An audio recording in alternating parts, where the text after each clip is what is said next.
সকলেই কালিমা পড়নেওয়ালা ঈমানদার, সকলেই এক খোদায় বিশ্বাসী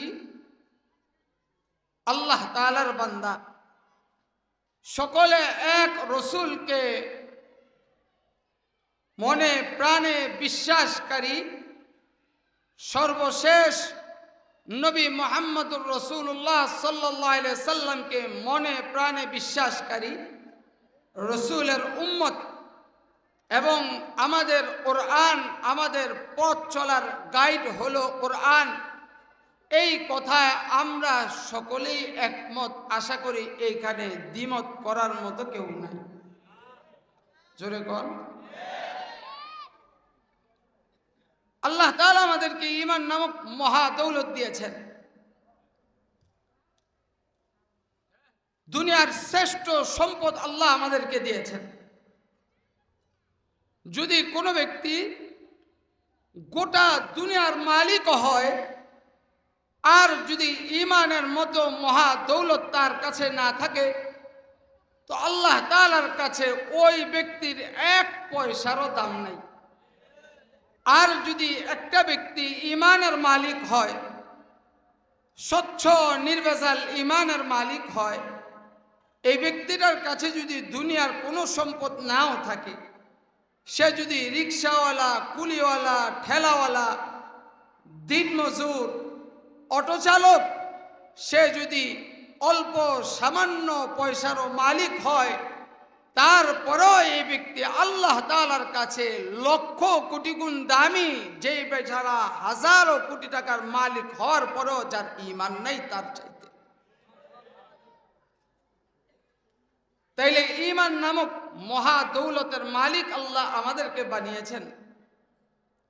এই সম্পদের মালিক বলতে গেলে আমরা পৈতৃক সূত্রে যেভাবে মিরাসের সম্পত্তি পাই, বাবা মার থেকে যেভাবে আমরা পৈতৃক সূত্রে সম্পদের মালিক হই, তো বলতে গেলে এভাবেই আমরা ঈমানের মালিক হয়েছি। এখানে খুঁজতে গেলে হয়তোবা পাওয়াও যেতে পারে, নাও পাওয়া যেতে পারে।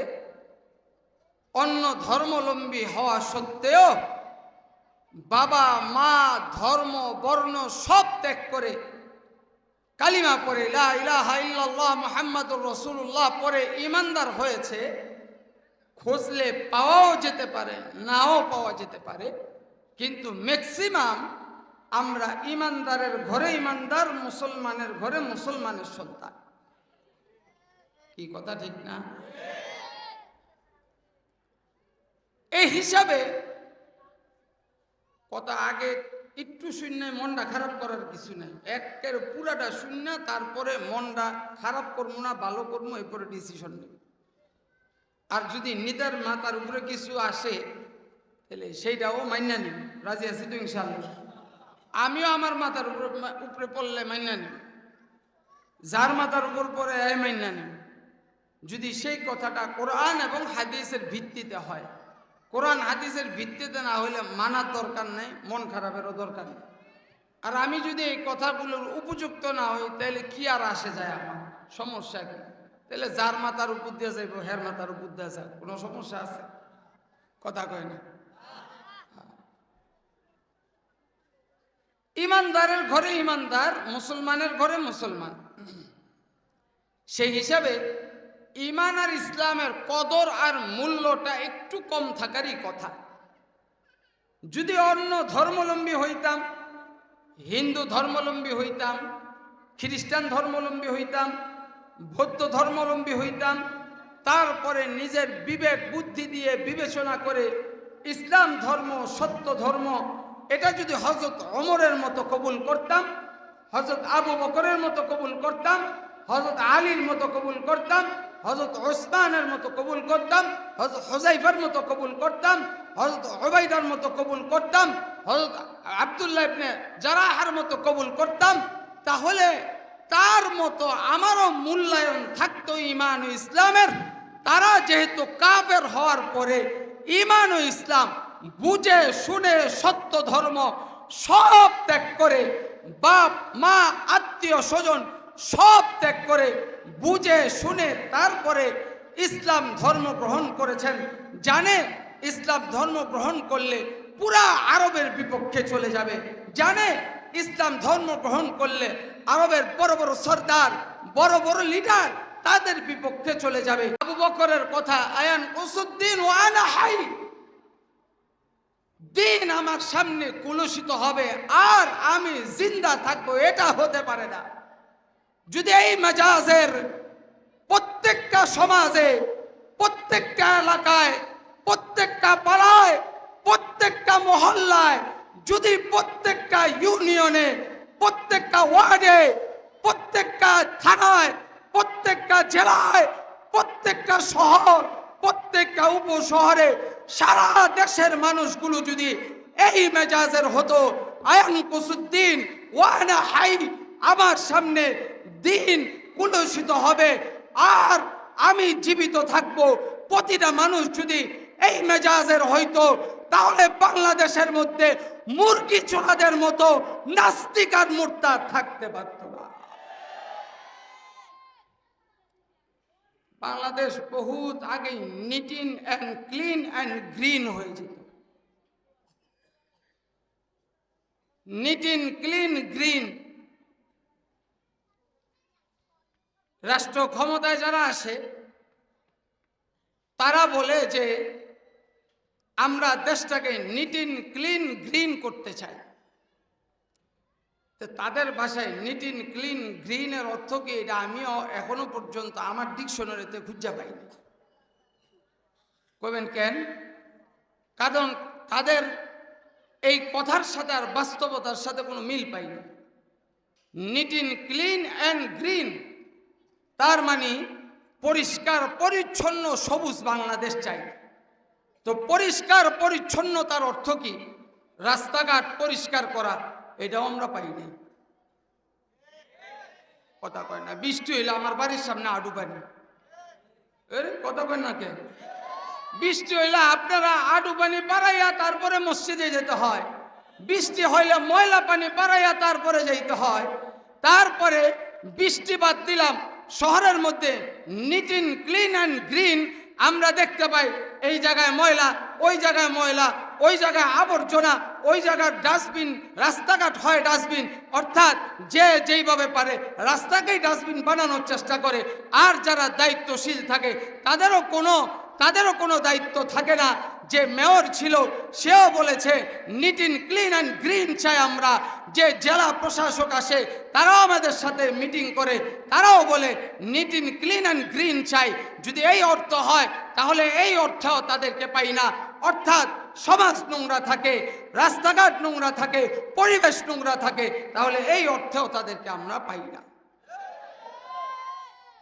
নিট অ্যান্ড ক্লিন গ্রিন যদি আপনারা আরেকটু ডিপলি বুঝাইতে চান, তার মানে আমরা এই সমাজকে মাদক মুক্ত করতে চাই, এই সমাজকে আমরা চুরি মুক্ত করতে চাই, এই সমাজকে আমরা টেন্ডার মুক্ত করতে চাই, এই সমাজকে আমরা দুর্নীতিবাজ মুক্ত করতে চাই, এই সমাজকে আমরা চুরি মুক্ত আর ডাকাতি মুক্ত, ছিনতাই মুক্ত করতে চাই। তাহলে বলবো এটার পৃষ্ঠপোষক আপনারাই।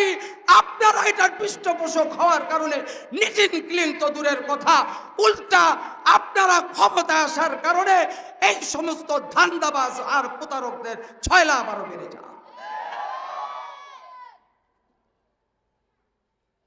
জেলা প্রশাসক একটা বদলি হইলে হ্যাঁ কয় neat and clean and green চাই। তার মানে একজনে বাউটাবাজি আর বাটপারি করে গেছে, আইসেই দেখে এই এলাকার মধ্যে মাদক সম্রাটকে খুঁজে খুঁজে এটির বাইর করে তালিকা দেয়। এরপরে তালিকা দেওয়ার পর এর সাথে সেটেলমেন্টে যায়। মান্থলি আগের দ্বারা কত দিতি? 5 লাখ, 6 লাখ দিবি। জোরে জোরে জোরে।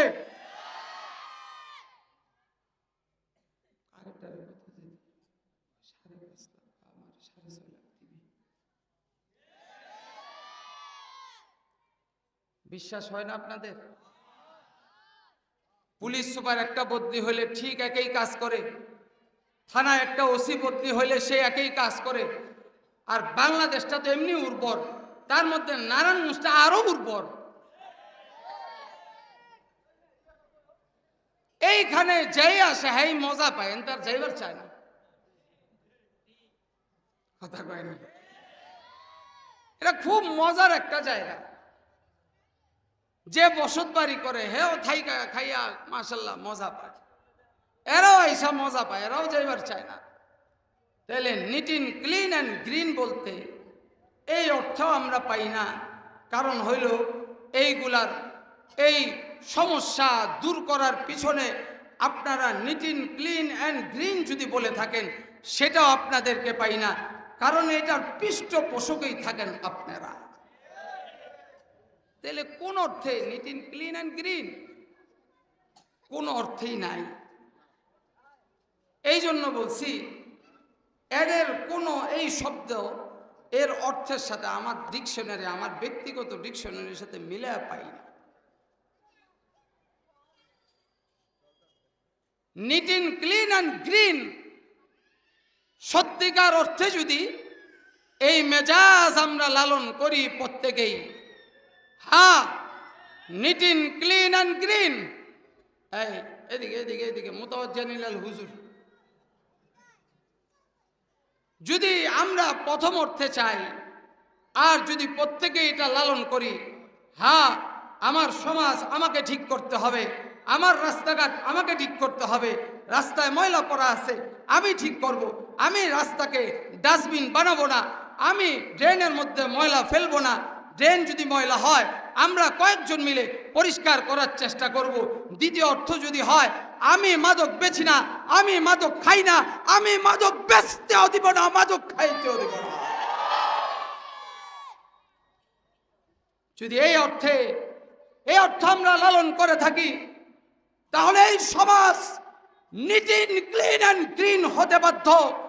যদি তৃতীয় অর্থ লালন করে থাকি, তৃতীয় অর্থের ধার কাছেও তারা নাই।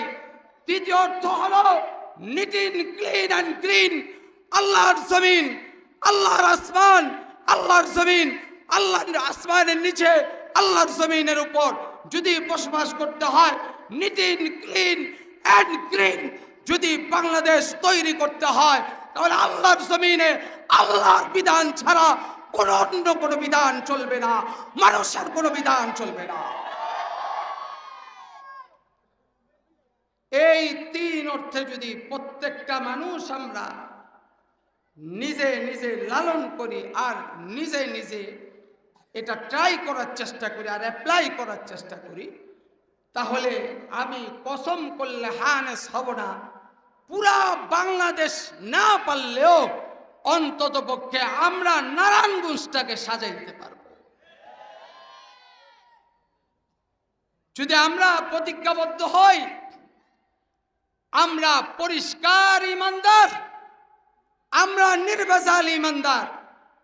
যদি কেউ কাফের হয়, হিন্দু হয়, যদি কেউ এই দেশে এই সমাজে আমাদের দেওবন্দ এলাকার মধ্যে যদি কেউ হিন্দু হয়, কোনো আপত্তি নাই, তুমি তোমার ধর্ম নিয়ে বসবাস করো, আমার কোনো আপত্তি নাই। তুমি আমার ধর্মে হস্তক্ষেপ না করলেই চলে, তুমি আমার ধর্ম নিয়ে ষড়যন্ত্র না করলেই চলে, তুমি নিরাপত্তার সাথে বসবাস করো, আমার কোনো আপত্তি নাই। আমার কোনো মুসলমান তোমার উপর আক্রমণ করবে না, তোমার উপর জুলুম করবে না, তোমার উপর অন্যায় করবে না। তুমি যদি খ্রিস্টান হও, তুমি যদি বৌদ্ধ হও, তুমি তোমার ধর্ম নিয়ে বসবাস করো, কোনো আপত্তি নাই। কিন্তু আমি এলায়ে কালিমাতুল্লাহর জন্য আমি যেভাবে লা ইলাহা ইল্লাল্লাহ মুহাম্মাদুর রাসূলুল্লাহ এই বিশ্বাসে, এই কালিমায় বিশ্বাসী, মুহাম্মাদুর রাসূলুল্লাহ সাল্লাল্লাহু আলাইহি সাল্লামকে সর্বশেষ নবী মানি। তুমি যদি আমার মতো এই কালিমায় বিশ্বাসী হয়ে থাকো, মুহাম্মাদুর রাসূলুল্লাহ সাল্লাল্লাহু আলাইহি সাল্লামকে তুমি মুহাম্মাদুর রাসূলুল্লাহ মানো, শেষ নবী মানো, তাহলে তুমি আবার ইসলাম নিয়ে তুমি কোনো কুচক্রী মহল, তুমি যদি কোনো ষড়যন্ত্র করো, তাহলে তোমাকে এই সমাজে আস্ত রাখা হবে না। তুমি যদি আমার কালিমায় বিশ্বাসী হও, তাহলে আমি যেভাবে neat in clean and green চাই, তুমিও সেই একই অর্থে neat in clean and green চাইতে হবে। তুমি অন্য ধর্মী লম্বী হও, কোনো অসুবিধা নেই। তুমি কাদিয়ানি পরিচয় দিয়ে আবার আহমদিয়া মুসলিম জামাত পরিচয় দিবা, তার মানে তুমি মুসলমান। তুমি একদিকে মুহাম্মদুর রাসূলুল্লাহকে শেষ নবী মানবা না, আরেকদিকে মুসলমান পরিচয় দিয়ে এই সমাজে বসবাস করবা। মুসলমান পরিচয় দিয়ে এই সমাজে বসবাস করার তোমার কোনো অধিকার নাই। এই সমাজে থাকতে হলে যেভাবে হিন্দু থাকে তুমি ওইভাবে থাকো, আমার কোনো আপত্তি নেই। এই সমাজে খ্রিস্টান যেভাবে থাকে তুমি ওইভাবে থাকো, আমার কোনো আপত্তি নেই। এই সমাজে অন্য অন্য ধর্মাবলম্বীরা যেভাবে তাদের ধর্মের পরিচয় দিয়ে থাকে আমার কোনো আপত্তি নাই। কিন্তু তুমি একদিকে আমার রসুলকে অস্বীকার করবা, আমার রসুলকে অস্বীকার করা মানে আল্লাহকে অস্বীকার করা, আল্লাহকে অস্বীকার করবা, আবার তুমি মুসলমান পরিচয় দিবা, তাহলে তুমি মুসলমান পরিচয় দিয়ে আমার ইসলামের বিপক্ষে কাজ করবা। আমার মুসলমান ভাইদেরকে তুমি সুকৌশলে বেঈমান বানানোর চেষ্টা করবা। তোমাদের অস্তিত্ব এই সমাজে রাখা হবে না। প্রত্যেকটা মানুষ যদি এই মেজাজের হই, এই দেবক এলাকায় অন্তত পক্ষে একটা কাদিয়ানি থাকা সম্ভব? এই যে এখন বলিয়াম আবার ছোট হয়ে গেছে। একমত এক মনে যদি হই ইসলামের ব্যাপারে, তাহলে একটা কাদিয়ানি এই সমাজে থাকা সম্ভব? সম্ভব না। আমরা অন্তত পক্ষে দেবক এলাকাবাসী যদি এই বিশ্বাসী হই, এই এক কথায় যদি একমত হই যে আল্লাহ মানে না, যে রসুল মানে না, সেই ইসলাম পরিচয় দিয়ে মুসলমান পরিচয় দিয়ে এই সমাজে বসবাস করার তার কোনো অধিকার নাই। যদি এমন কোনো দুই একটা পাওয়া যায় সিল আর সাপ্পর মাইরা মোড়ে মোড়ে টানায়া ছবি দিয়া টানায়া দিন, এটা মুসলমান না, এটা কাফের, এটা কাফের, এটা কাফের, জুস কো কাফের না কাহে ও ভি কাফের হ্যায়। জোরে করেন ঠিক না বেঠে? মোড়ে মোড়ে যদি একটা একটা করে ধরা পড়ে, তাহলে ছবি দিয়া মোড়ে মোড়ে টানায় দিন, এগুলা আল্লাহরে মানে না, রসুলরে মানে না, এগুলা মুসলমান হইতে পারে না, এগুলা ইসলামের শত্রু, জনগণের শত্রু, রাষ্ট্রের শত্রু, কোরআন হাদিসের শত্রু, আল্লাহ আল্লাহ রসুলের শত্রু।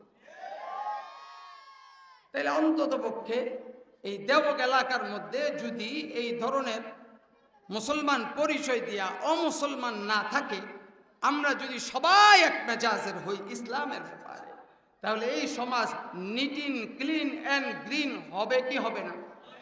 জোরে কোন হবে কি হবে না? ভাই আমার কথা বুঝতেছেন? আমি কিন্তু ভূমিকা করতেছি, আমি আলোচনার সামনে একটু পরে ঢুকতেছি। এই কথাগুলো দরকারি না সরকারি? আগে কইতে দরকারি না সরকারি? দরকারি আর সরকারির মধ্যে পার্থক্য বুঝেননি? দরকারি আর সরকারির ভিতরে পার্থক্য আগে বুঝতে হবে।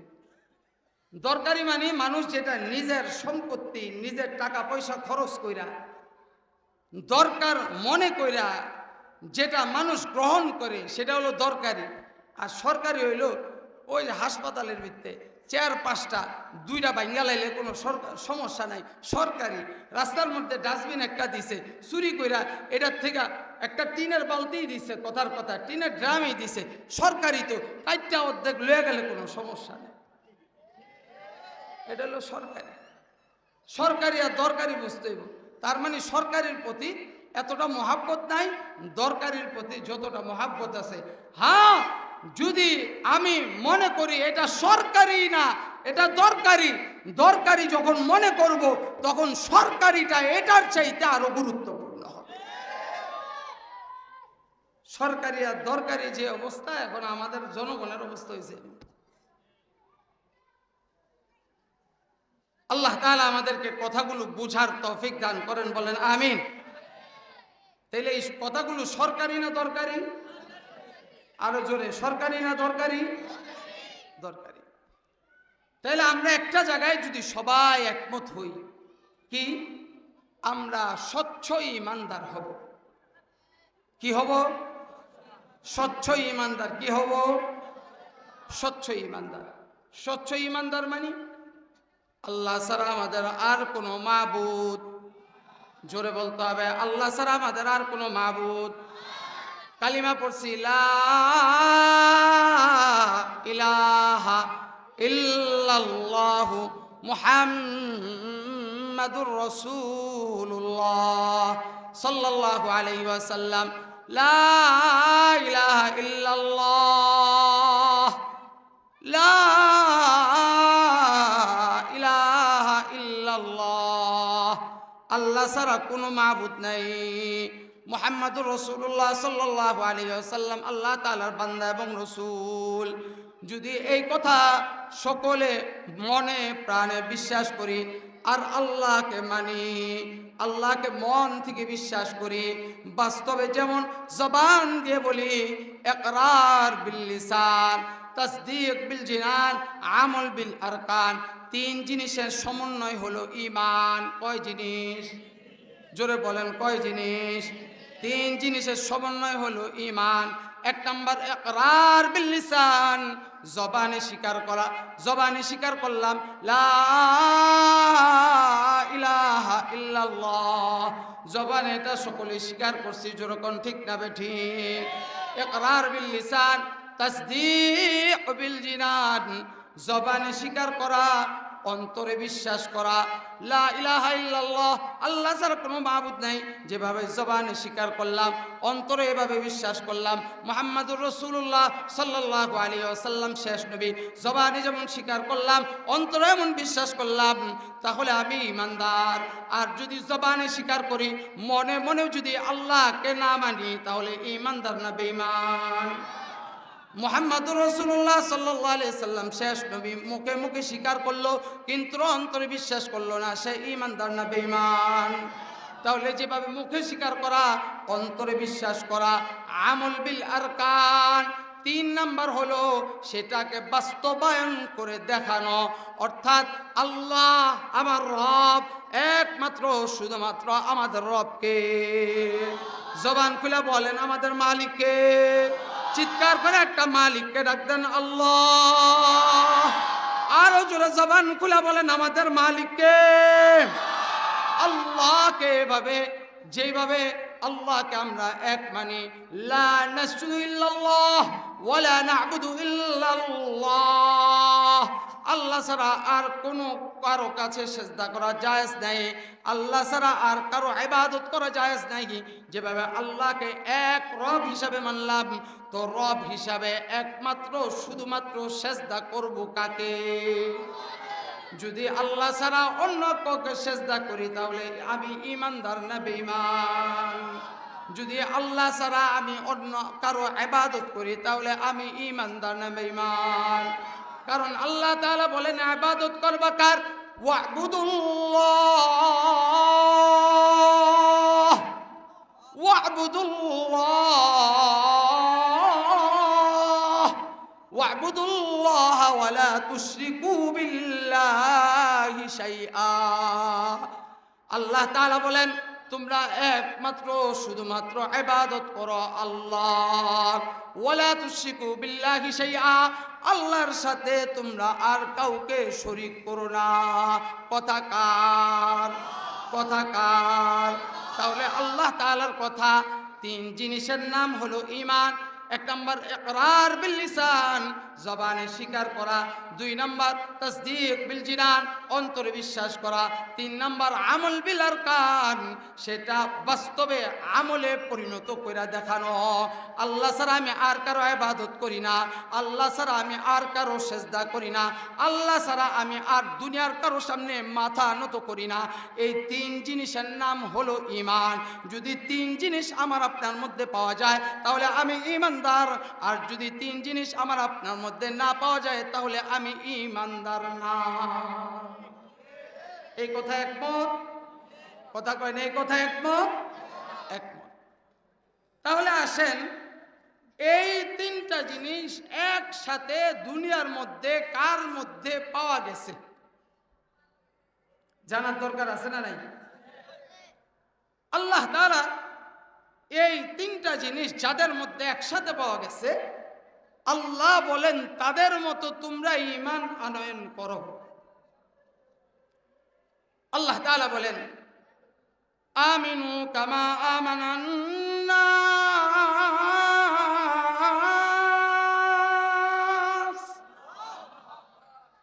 আল্লাহ তাআলা বলেন তোমরা ঈমান আনয়ন করো সাহাবায়ে কেরামের মতো। আয় কামা আমানাস সাহাবা, যেভাবে সাহাবায়ে কেরাম ঈমান আনয়ন করেছে তোমরা ওইভাবে ঈমান আনয়ন করো। হযরত বেলাল যেভাবে ঈমান আনয়ন করেছে, হযরত আবু বকর যেভাবে ঈমান আনয়ন করেছে, হযরত ওমর যেভাবে ঈমান আনয়ন করেছে, হযরত আলী, উসমান, আশারায়ে মুবাশশারা, রাসূলের ৬ লাখ সাহাবী যেভাবে ঈমান আনয়ন করেছে, রাসূলের লক্ষ লক্ষ সাহাবায়ে কেরাম যেভাবে ঈমান আনয়ন করেছে, তোমরা সকলে ওইভাবে ঈমান আনয়ন করো। তার মানে আল্লাহ তাআলা বলেন সাহাবায়ে কেরামের মধ্যে এই গুণগুলা ছিল। সাহাবায়ে কেরামের মধ্যে এই গুণগুলা থাকার কারণে আল্লাহ তাআলা দুনিয়ার অন্য আর কোন সম্প্রদায়ের কথা বলেন নাই। আল্লাহ তাআলা বলেন রাদিয়াল্লাহু আনহুম ওয়া রাদু আন। আল্লাহ তাআলা সাহাবায়ে কেরামের ব্যাপারে বলেন আল্লাহ তাআলা সাহাবায়ে কেরামের প্রতি সন্তুষ্ট হয়েছেন, সাহাবায়ে কেরামও আল্লাহর প্রতি সন্তুষ্ট হয়েছে। জোরে কোন সুবহানাল্লাহ। তাহলে সাহাবায়ে কেরাম আল্লাহর প্রতি সন্তুষ্ট হয়েছেন, আল্লাহ সাহাবায়ে কেরামের প্রতি সন্তুষ্ট হয়েছেন। এই তিনটা জিনিস একসাথে পাওয়া যাওয়ার কারণে, জোরে কোন ঠিক না বেঠিক? তাহলে আমার এই কথায় একমত হলে বলেন, যদি দুনিয়ার কোনো মানুষ সাহাবায়ে কেরামের সমালোচনা করে, সাহাবায়ে কেরামের সমালোচনা করে, সাহাবায়ে কেরামকে মেয়ারে হক না মানে, সাহাবায়ে কেরামকে সত্যের মাপকাঠি না মানে, তাহলে সে প্রকৃতপক্ষে ঈমানদার। আস্তে কয়, জোরে কোন তারা প্রকৃতপক্ষে ঈমানদার। তাহলে তারা প্রকৃতপক্ষে ইসলামের ভালোবাসার, তারা প্রকৃতপক্ষে ইসলামের প্রেমিক। সাহাবায়ে কেরামকে ভালোবাসে না, সাহাবায়ে কেরামকে মানে না। সাহাবায়ে কেরামকে যদি না মানে, ইসমতে আম্বিয়া যদি না মানে, আহলুস সুন্নাত ওয়াল জামাআতের আকীদা, সমস্ত নবীরা হলেন মাসুম। আল্লাহ তাআলা নবীদেরকে মাসুম, নিষ্পাপ বানিয়েছেন। যদি কোনো সম্প্রদায় সাহাবায়ে কেরামদেরকে সত্যের মাপকাঠি না মানে, নবীদেরকে মাসুম না মানে, তার মানে সে সত্যিকার অর্থে ইসলাম প্রেমিক হতে পারে না। ওই সমস্ত ব্যক্তিরা যত ইসলামের বুলিয়া হোক না কেন, এই সমস্ত ব্যক্তিরা কশিন কেন ইসলামের ধারক বাহক হতে পারে না। আরো জোরে শুনতে চাই, ঠিক না বেঠে? সাহাবায়ে কেরাম মানবেন না, নবীরে মাসুম মানবেন না, নবীর ব্যাপারে সমালোচনা করবেন, আল্লাহ আয়াযু বিল্লাহ। তাইলে কাদিয়ানীরা নবীর ব্যাপারে সমালোচনা করার কারণে কাদিয়ানীরা যদি কাফের হইতে পারে, যদি কোনো সম্প্রদায় আমার আপনার নবী বিশ্ব নবী মুহাম্মদুর রাসূলুল্লাহ সাল্লাল্লাহু আলাইহি সাল্লামের ব্যাপারে বিশুদ্ধার করে, তার ইসমত যদি না মানতে পারে, খোদার কসম করে বলি সে ঈমানদার হতে পারে না, সে বেঈমান বেঈমান বেঈমান। জোরে বলেন ঠিক না বেঠিক? সাহাবায়ে কেরামরে সত্যের মাপকাঠি মানতে পারেন না, রসুলকে আপনি ইসমতে আম্বিয়া, রসুল যে মাসুম এটা মানতে পারেন না, তাইলে আপনিও সত্যিকার অর্থে ইসলাম প্রেমিক হতে পারেন না, আপনিও সত্যিকার অর্থে ঈমানদার হইতে পারেন না। তাইলে আল্লাহ বলেছেন তোমরা ঈমান আনয়ন করো কাদের মতো? সাহাবায়ে কেরামের মতো। কাদের মতো? জোরে বলেন, কাদের মতো? সাহাবায়ে কেরামের মতো। তাইলে সাহাবায়ে কেরাম বুঝা গেল এই তিন কথা তাদের মধ্যে একসাথে পাওয়া গেছে। অর্থাৎ কালিমা স্বীকার করছে, অন্তরে বিশ্বাস করছে, বাস্তবে আমলে বাস্তবায়ন করে দেখিয়েছে। কথা বল না কেন? এই তিন আমল একসাথে পাওয়ার কারণে আল্লাহ বলছেন তাদের ঈমানের মতো ঈমান আনয়ন করো। এই জন্য আল্লাহ বলছেন আল্লাহ তাদের প্রতি সন্তুষ্ট আর তারাও আল্লাহর প্রতি সন্তুষ্ট। রাসূল বলেন আসহাবি কান্নুজুম বিআইহিম ইকতাদাইতুম ইহতাদাইতুম। আল্লাহ তাআলা সাহাবায়ে কেরামের ব্যাপারে নবী আরবি সাল্লাল্লাহু আলাইহি ওয়াসাল্লাম বলেন আমার প্রত্যেকটা সাহাবী আসমানের নক্ষত্রের ন্যায়। যে কোনো আমার একজন সাহাবীর অনুকরণ যদি করো তাহলে তোমরা হেদায়েত প্রাপ্ত হয়ে যাবা। জোরে কোন সুবহানাল্লাহ। তাহলে আল্লাহ বলেছেন, রাসূলও যেন একই সুরে সুর মিলায়া বলছেন আল্লাহ বলছেন তাদের ঈমানের মতো ঈমান আনয়ন করো, রসুল বলছেন যদি তাদের অনুকরণ করো তাহলে হেদায়েত প্রাপ্ত হয়ে যাইবা।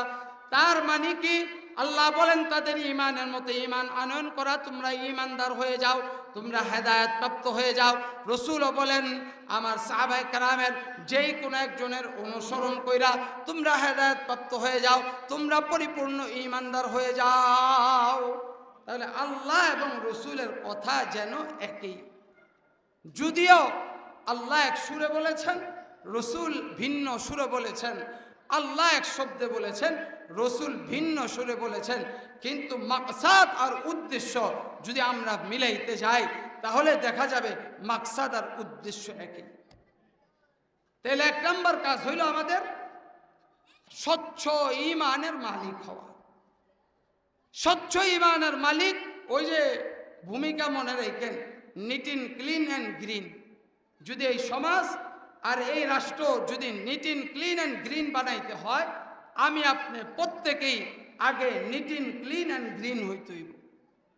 তার মানে আমাদের প্রত্যেকের ঈমান স্বচ্ছ বানাইতে হইব, নির্ভেজাল ঈমানদার হইতে হইব। যদি নির্ভেজাল ঈমানদার হইতে পারি আর যদি নেক আমল কিছু লইয়া কবরে যাইতে পারি, মরতে দেরি, আল্লাহ জান্নাত দিতে দেরি হবে না। কিন্তু জান্নাত পাওয়ার জন্য স্বচ্ছ একটা ঈমানের দরকার। সাহাবায়ে কেরামের দৃষ্টান্ত আল্লাহ কেন দিছেন? কারণ সাহাবায়ে কেরাম কোষ্টি পাথরের মতো পরীক্ষিত। সাহাবায়ে কেরাম বারবার বারবার বারবার ঈমানের পরীক্ষা দিছেন। সাহাবায়ে কেরাম জুলুম, নির্যাতন, অত্যাচার সহ্য করেছেন। ঈমান এবং ইসলামের জন্য সাহাবায়ে কেরাম নির্যাতন সহ্য করেছেন। ঈমানের জন্য সাহাবায়ে কেরাম নির্যাতন সহ্য করেছেন। ইসলামের জন্য সাহাবায়ে কেরাম নির্যাতন সহ্য করেছেন। সাহাবায়ে কেরাম নিজের মাতৃভূমি ত্যাগ করেছেন। সাহাবায়ে কেরাম বাপ মা ত্যাগ করেছেন ইসলামের জন্য, আল্লাহ পাওয়ার জন্য, রসুল পাওয়ার জন্য। নিজের স্ত্রী বিসর্জন দিছেন, বাবা মা বিসর্জন দিছেন, সন্তান বিসর্জন দিছেন, একমাত্র শুধুমাত্র আল্লাহ আল্লাহর রসুল পাওয়ার জন্য। জোরে কোন ঠিক না ঠিক? বেলালের ঘটনা সবাই জানি, উলামায়ে কেরাম থেকে বারবার শুনছি। এই জন্য বেলাল কালো কুৎসি হওয়ার পরেও বেলালের চেহারা এত সুন্দর ছিল না। আবিসিনিয়ার অধিবাসী ছিলেন। বর্তমান যুগে আমাদের কোন দেশ? কালা কথা কয়েন, আফ্রিকা। আফ্রিকার মানুষগুলো কালো, দেখতে এত সুন্দর না। তো বেলাল আবিসিনিয়ার অধিবাসী ছিলেন, কালো ছিলেন, দাঁতগুলো বড় বড় ছিল, তেমন সুন্দর ছিল না। তারপরেও বেলাল আল্লাহর কাছে এত মুকাররম, মুআজ্জম, মুশাররফ, এত দামি কিভাবে হইলেন? বেলাল হাটে জমিনে বেলালের পায়ের আওয়াজ পাওয়া যায় আরশে আজিম। রসুল মেরাজের রাত্রিতে গেছেন, তো আরশে আজিমে গেছে, দেখে যেখানে বেলালের পায়ের আওয়াজ পাওয়া যায়, পায়ের হাঁটার আওয়াজ পাওয়া যায়। একদিন বেলাল মদিনায় আজান দেয় নাই, তো আরশে আজিমে আজান পৌঁছে দেয়, কিন্তু দেখতে সুন্দর না, দেখতে অসুন্দর, দেখতে দাঁতগুলো উঁচু উঁচু। তারপর আল্লাহর কাছে এত দামি হয়েছেন কেন? এত মুকাররব হয়েছেন কেন? ঈমানের কারণে। আল্লাহ তাআলা আশারায়ে মুবাশশারা 10 জন সাহাবীকে জান্নাতের সুসংবাদ দিয়েছেন দুনিয়া থাকা অবস্থায়। কেন? ঈমানের কারণে। বেলাল রাদিয়াল্লাহু তাআলা আনহু ইসলাম ধর্ম গ্রহণ করেছেন, তো ইসলাম ধর্ম গ্রহণ করার কারণে স্টিম রোলার তার উপর দিয়ে চলছে, বুকের উপর পাথর চাপা দিছে, নিচে গরম বালু। তারপরও দেখে বেলাল জবান দিয়ে উচ্চারিত হয় রব্বি আল্লাহ, রব্বি আল্লাহ, রব্বি আল্লাহ। বেলাল বলে আমার মালিক হলো আল্লাহ। আমাদের মালিককে জবান খুলে বলেন আমাদের মালিককে। বেলাল বলেন রব্বি আল্লাহ, আমার মালিক আমার আল্লাহ। বেলালের জবান দিয়ে যখন এই আওয়াজ বের হয়, তখন কাফেররা বেলালের জবানটা টান দিয়ে পেরেক লাগায় দিছে। তারপরেও বেলাল আল্লাহর নাম ছাড়ে নাই। দেখে বেলালের ঠোঁট দিয়ে কি যেন আওয়াজ, কি যেন উচ্চারিত হয়। কান লাগায়া দেখে, কানটা বেলালের মুখের সামনে লাগাইছে, রব্বি আল্লাহ, রব্বি আল্লাহ, রব্বি আল্লাহ, আমার মাওলা, আমার আল্লাহ, আমার রব, আমার আল্লাহ। বেলালকে পরবর্তীতে জিজ্ঞেস করে, বেলাল তোমাকে এত কষ্ট দেওয়ার পরেও তুমি আল্লাহর নাম কেন ছাড়ো নাই? বেলাল বলে, আমি আল্লাহর নাম যতবার নিয়েছি আমার মাওলা আমার প্রত্যেকটা ডাকে সাড়া দিয়েছে। এই জন্য আল্লাহ তাআলা বলেন, আমিনু কামা আমানান নাস,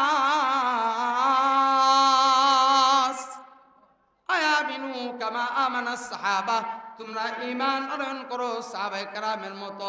যদি সাহাবায়ে কেরামের মতো ঈমান আনয়ন করতে পারি, তাহলে আল্লাহ তাআলা এই ঈমানের বদৌলতে গুনাহ যতই করি না কেন, আল্লাহ তাআলা কোনো না কোনো সেলায় মাফ করে আল্লাহ আমাকে আপনাকে জান্নাতের মালিক বানায় দিবে। তাহলে এক নম্বর কাজ শিরিক মুক্ত ঈমান। এক নম্বর প্রত্যেকের কাজ হলো শিরিক মুক্ত ঈমান। Neat in clean and green দেশ এবং রাষ্ট্র গঠনের জন্য, neat in clean and green সমাজ গঠন করার জন্য প্রত্যেকের কাজ হলো শিরিক মুক্ত ঈমান। ঠিক না বে ঠিক? এক নম্বর কাজ হলো শিরিক মুক্ত ঈমান। দুই নম্বর কাজ কি?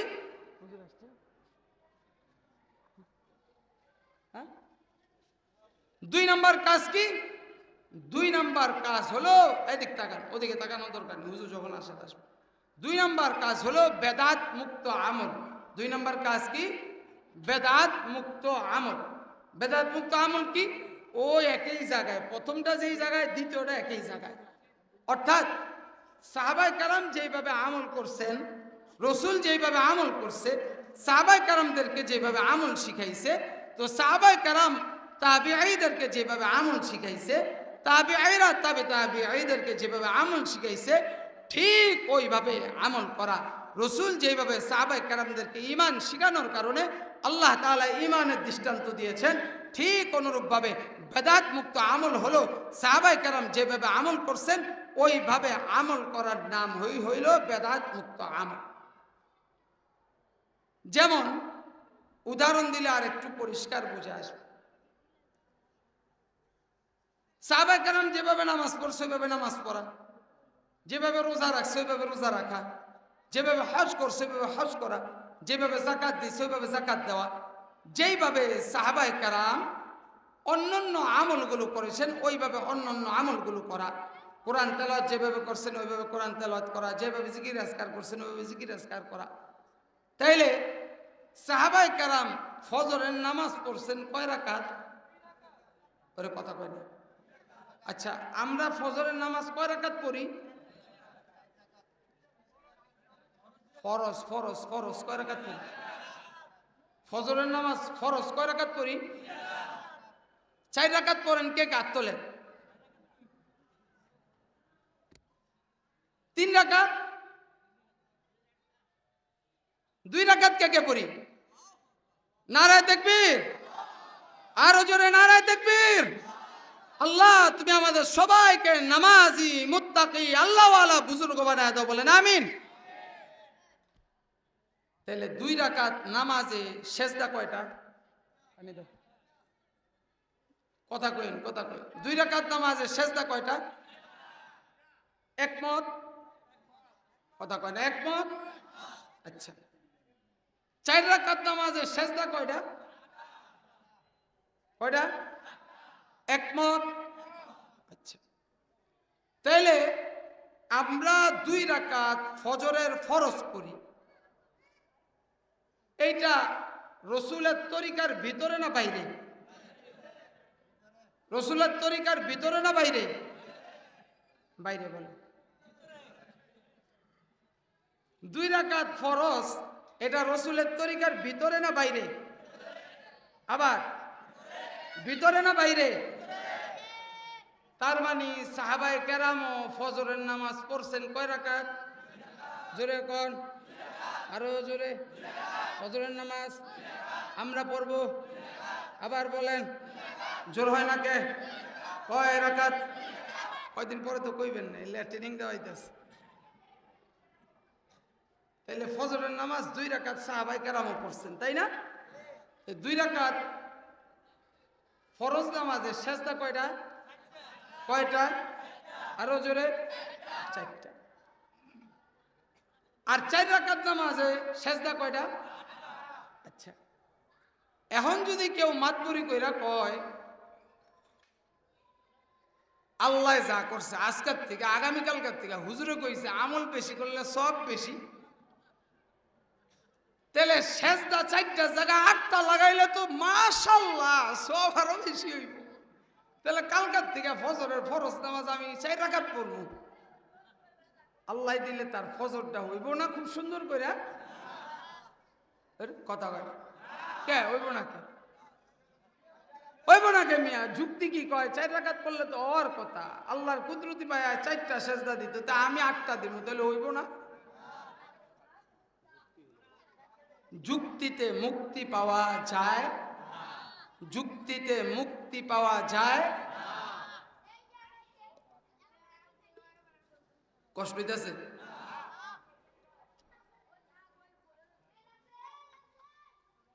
আমি জানি আপনারা মহব্বতে বয়ে রয়েছেন, ওয়াজ শোনার লিগা। ওয়াজ তো প্রত্যেক সময় শোনেনি আপনারা। আল্লাহ তুমি সবাই রে পরিপূর্ণ আজর সওয়াব দান করো, বলেন আমিন। আল্লাহ এই যুবক ভাইগুলা মুরব্বীগুলা যারা আছে সবাই রে ইসলামের খাদেম হিসাবে কবুল করো, বলেন আমিন।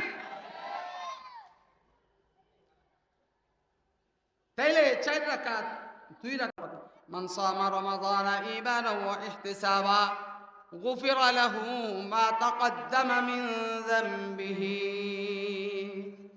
কেউ শুনছে রমজানের রোজা রাখার দ্বারা আল্লাহ তাআলা পিছনের সব গুনাহ মাফ করে দেয়।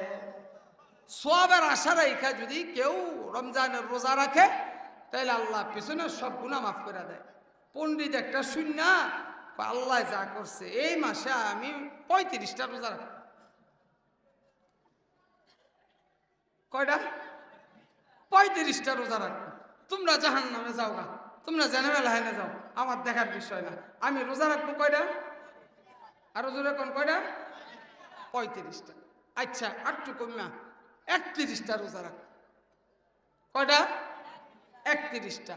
কেউ যদি 31 রোজা কইরা সে ঈদ করে আল্লাহ দিলে সে বড় ওলি হিসাবে পরিণত হইব না? কথা কয় না? হ্যাঁ, আচ্ছা এই কথা আমি সামনে যাওয়ার আগে আরেকটা কথা বলে নিই। সেটা হইল এই মাসালা আপনাদের জানা আছে কিনা? ঈদের দিনে রোজা রাখা হারাম, জানেন এই মাসালা? ঈদের দিনে রোজা রাখা, তো কেউ যদি 31টা রোজা রাখে, হোক 29 হোক 30, তাহলে সেই ব্যক্তি ঈদের দিন কি রাখলো? কথা কয় না, কি রাখলো? তো সেই ঈদের দিন রোজা রাখা যে 31 রোজা রাখছে, 31 রোজা রাখা সে জায়েজ কাম করছে না হারাম কাম করছে? তাইলে 31 রোজা রাখার পরেও সে জায়েজ করলো না হারাম করলো? তা হারাম কইরা বুঝি সে ওলি হইব? হ্যাঁ, তাইলে বুঝা গেল হয় 29 না হয় 30, 31-এর কোনো সুযোগ, জোরে কোন 31-এর কোনো সুযোগ। তাহলে আমার ইসলাম শিখাইছে, আমার রসুল শিখাইছে, সাহাবায়ে কেরাম শিখাইছে যে রমজানে রোজা রাখতে হবে হয় 30টা না হয় 29টা। চাঁদ দেখে রোজা রাখা, চাঁদ দেখে রোজা ভাঙা। এখন কোন সৈয়াল গজাইছে আমাদের দেশে কি? আমাদের দেশে আমরা যেদিন চাঁদ দেখছি ওই দিনই তো আমরা রোজা রাখবো নাকি? কথা কয় না? ওই দিনই তো রোজা রাখবো। আচ্ছা এই কথা বলার আগে আরেকটা কথা কোন দেখি। আজ থেকে 30 বছর বা 40 বা 50 বছর আগে ওই সময় তো এই স্যাটেলাইটের যুগ ছিল না। এই বেটা এই কাঁটার দূরে বাইদা থুয়ে দিন কেন?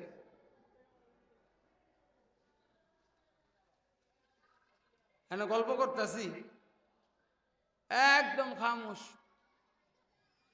হুম,